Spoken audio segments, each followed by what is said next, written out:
Hi, I'm Julia, and today we're going to go over using the right-click menu in the designer. To access this menu, you will first right-click and it will pop up on your screen. At the top, you'll see there are 4 different cursors available.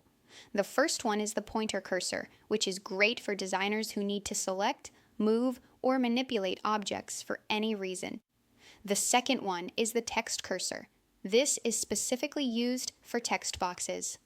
It is helpful if you need to select in between letters in text on the page. The next cursor type is the hand tool. This one is great if you're zoomed in on the page. I select the hand tool, and now I can maneuver around the page to a more convenient location to where I'm working. The final cursor type is the multi-select tool, which will allow me to select more than one object at a time. To use it first, I'll click with my mouse and drag the gray box over anything I want to have selected.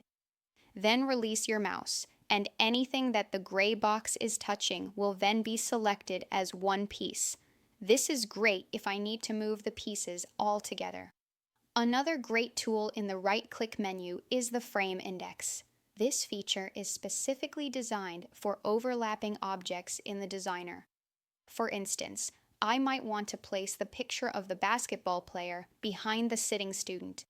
I will select this photo, right-click, and select Frame Index. Then I can select Move Down to send the picture behind the other. You may also want to send objects to the background layer. There's a quick tool in the right-click menu to do so. First, select the object, then right-click with your mouse and choose Add to Background. Now, when you're working in the designer, that object will specifically be in the background layer.